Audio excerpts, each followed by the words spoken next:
गणेश उत्सव आटोपून आता नवरात्र उत्सवाच्या स्वागताची धामधूम सर्वत्र पाहायला मिळत आहे। मूर्तिकार मात्र आपल्या कामात गरगच झालेले दिसत असून विविध रूपात माता दुर्गेच्या मूर्ती साकारण्याचे काम अंतिम टप्प्यात आले आहे। अशातच भंडाऱ्यातील तुमसर तालुक्यात असलेल्या आंबागड हरदोली येथील युवा शिक्षित मूर्तिकार देखील ढगाळ वातावरण व पावसाचा मारा झेलत मूर्तीवर रंगरंगोटी अलंकाराची जुळवाजुळव तसेच बारकावे साधण्याचे काम कौशल्याने पार पाडत मूर्तिकार शेवटचा हात फिरवताना दिसत आहे।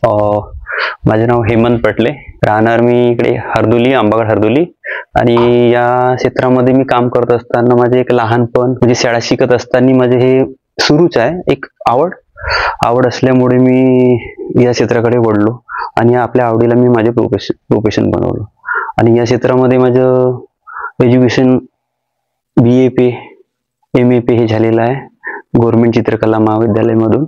आणि ॲनिमेशन ATD वगैरे हे एज्युकेशन मध्ये याच क्षेत्रामध्ये घेतलेलं आहे। सगळं काही आपलं शालेय शिक्षण संपून मी या क्षेत्राकडे हे टेक्निकली हे आपलं शिक्षण पूर्ण केलेलं आहे। आणि त्याच्यानंतर मग मी शाळा शिकत असताना तर माझे हे काम सुरू होतच, पण आता मी त्याला एक आपलं प्रोफेशन बनवलं।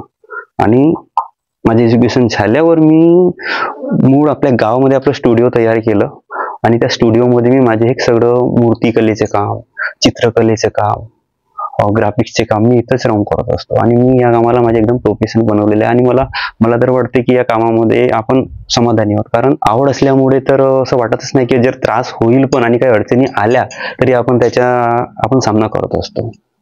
एवढं मला तर समाधान आहे या कामामध्ये। नवरात्रीच्या दुर्गा मातेच्या मूर्त्या करता तर ऑर्डर आले, भरपूर आले, पण आपण ते नाही घेतले कारण वेळ कमी असल्यामुळे। आणि एक वातावरणातील एकदम सर्वात मोठी समस्या म्हणजे वातावरणातला बदल, पाऊस येणं, पावसाळा आणि विद्युत पुरवठा हे बरोबर होतच नसल्यामुळे मी कमीत कमी 10 ते 15 ऑर्डर तर सोडूनच दिले। आणि आता मी 5-6 मूर्त्या बनवत आहे कारण वेळ कमी आहे आणि जेव्हा बनवतो तेव्हा हे पाऊस माणसाला बरोबर काम करू देत नाही। सर्वात मोठी अडचण या वर्षीची हीच आहे। नवदुर्गा उत्सव मंडळ मोठा बाजार तुमसर। तर आता ह्या मंडळाशी मी खूप जुना जुळलेला आहे। दरवर्षीप्रमाणे याच्या आधी आम्ही कोटांगलीकडे मूर्ती राहायची, त्यांच्याही मूर्त्या खूप चांगल्या राहायच्या।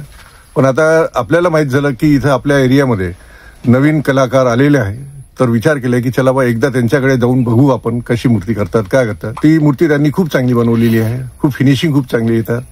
आणि आता ही सप्तशृंगी देवी वणी, तर गेल्या वर्षी आम्ही वणीची मूर्ती मांडली होती, ती लोकांना खूप पसंत पडली। तर त्या लोकांच्या बोलल्याप्रमाणे आम्ही पुन्हा ह्या वर्षी रिपीट केल्या आहे, तर आता व्यवस्थित होईल असं मला वाटतं।